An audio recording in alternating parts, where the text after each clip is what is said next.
आप देख रहे हैं खबर 24 एक्सप्रेस और मैं हूं आपके साथ रिजु तोमर। अब रुख करते हैं खबरों की ओर। नमस्कार, मैं मनीष कुमार खबर 24 एक्सप्रेस में आप सभी का स्वागत करता हूं।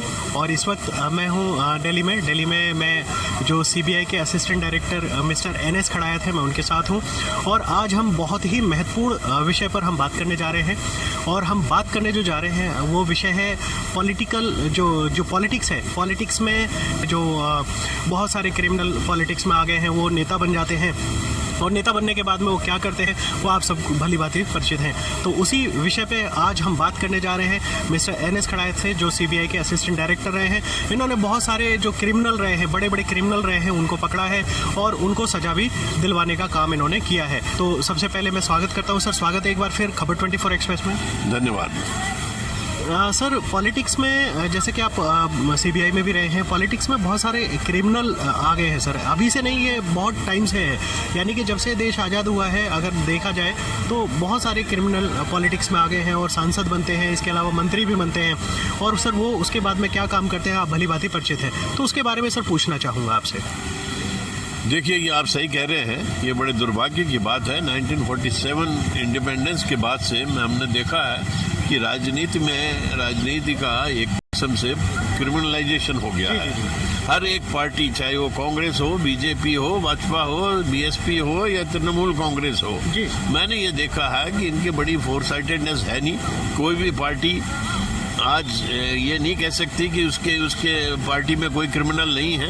ये बड़े दुर्भाग्य की बात है। अपना नैरो गेन के लिए, सीटों को जीतने के लिए क्रिमिनल्स को भी ये लोग सीट देते हैं। जिनके खिलाफ हीनियस क्राइम हो, समाजवादी पार्टी हो, चाहे बीजेपी हो, चाहे वो रेप के केस हैं, मर्डर के केसेस हैं, डकैती के केसेस हैं, हीनियस क्राइम, इनका राजनेताओं का सिर्फ एक ही कहना होता है कि जब तक फैसला कोर्ट से नहीं आ जाए हर कोई निर्दोष है। मेरा ये मानना है जिनके खिलाफ इतने सीरियस चार्जेस हैं हीनियस क्राइम्स के, उनमें से किसी को भी सीट नहीं दी जानी चाहिए। मोदी जी बड़ी क्लीन छवि की बात करते हैं कि हम राजनीति को सुधार देंगे, क्लीन छवि रखेंगे।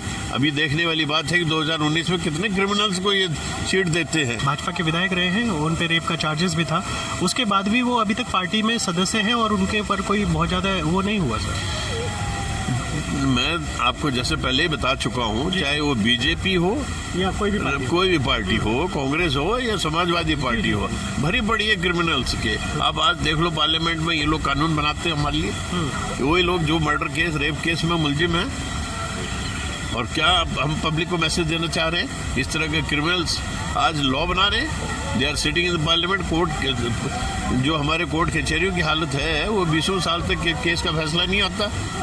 अब ये कहना कि नहीं कोर्ट से जब फैसला आएगा उसके बाद डिसीजन होगा, ये बड़ा गलत है। जिनके खिलाफ क्रिमिनल केसेस हैं और कोर्ट ने कॉग्निजेंस ले लिया है, ऐसे किसी भी दागदार आदमी को बिल्कुल भी सीट नहीं मिलनी चाहिए। इलेक्शन कोई भी पार्टी अपने टिकट नहीं दे। बिल्कुल सही बात। ये बात बहुत अच्छी बोली है कि कोई भी पार्टी हो, पार्टी किसी भी जो यानी कि जो क्रिमिनल है उनको बिल्कुल भी टिकट ना दे। और ये अगर मतलब अच्छी राजनीति करनी है किसी भी पार्टी को तो ये बहुत ज़रूरी है।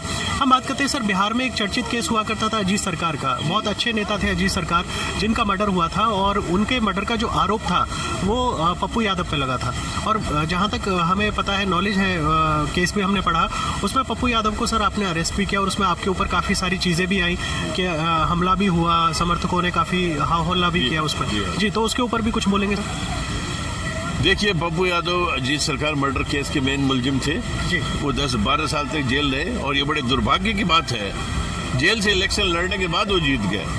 3,65,000 वोटों से जीते। सोनिया गांधी के बाद दूसरे नंबर आएगा, वो उनका आया था बिहार में। अब जन समाज के जहाँ पे इतना नैतिक पतन हो, लोगों में भी अवेयरनेस की बड़ी कमी है हमारे देश में। नॉट ओनली पप्पू यादव, उसके अलावा उसमें दूसरे जो मुलजिम थे, राजू तिवारी, जिसने एक्चुअली मर्डर किया, वो भी जेल से जीत गया।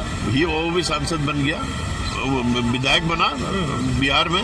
ये बड़ी दुर्भाग्य की बात है। अगर इस तरह के लोग राजनीति में आ गए तो आम आदमी का क्या होगा? ये बड़े और ये ऐसे लोग संसद में बैठ के हम लोगों के लिए कानून बनाते हैं, तो इनसे हम क्या उम्मीद कर सकते हैं?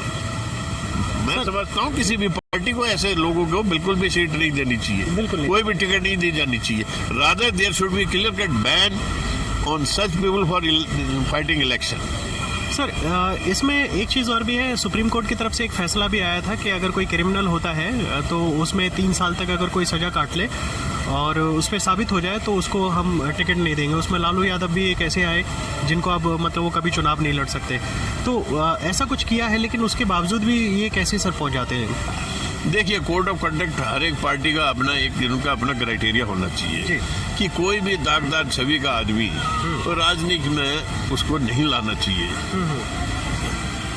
वोट से सजा होगी नहीं होगी वो तो बात की बातें है, क्योंकि आपको पता ही है हमारे judicial process takes lot of time, 10 साल 20 साल कोर्ट में लग जाते हैं। लेकिन जिन लोगों के खिलाफ मर्डर, क्राइम और सीरियस ऑफेंसेस हैं, रेप, इस तरह के हैं, उनको भी टिकट दिए जा रहे हैं। ऐसे आदमियों को बिल्कुल टिकट नहीं दी जानी चाहिए। Rather there should be a code of conduct कि anybody having heinous crime against him should not be eligible for election. Exactly sir, ये मेरा ये मानना है।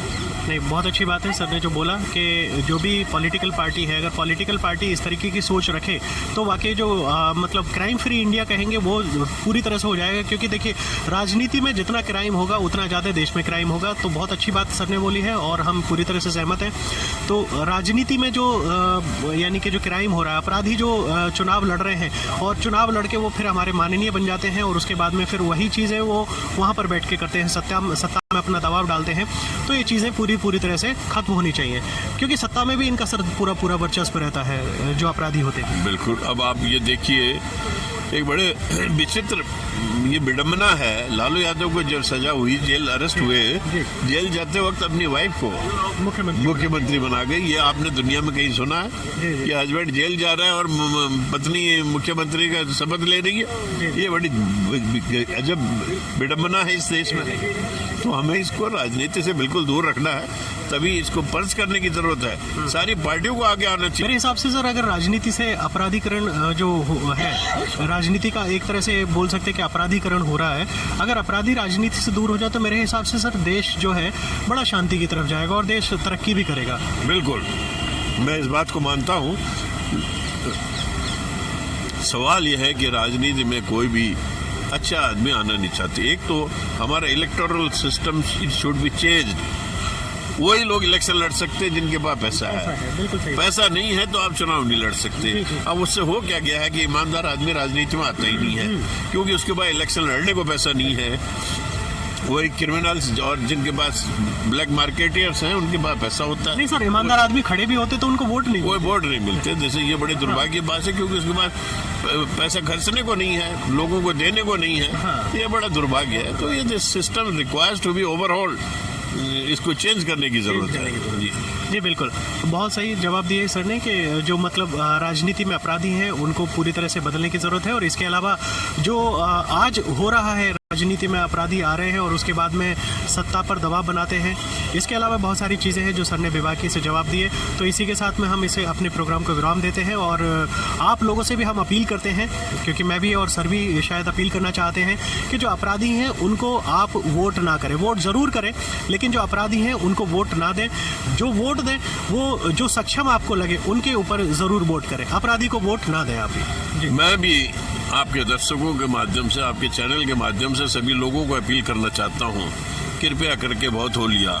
हमने बहुत क्रिमिनल्स राजनीति में पनपने दिए। अब दिस इज हाई टाइम। इस बार मेरी अपील है आम जनता से कि किसी भी आदमी को जिसका क्रिमिनल बैकग्राउंड है उसको बिल्कुल वोट न दें। ये मेरा अनुरोध है हाथ जोड़ के। Thank you very much.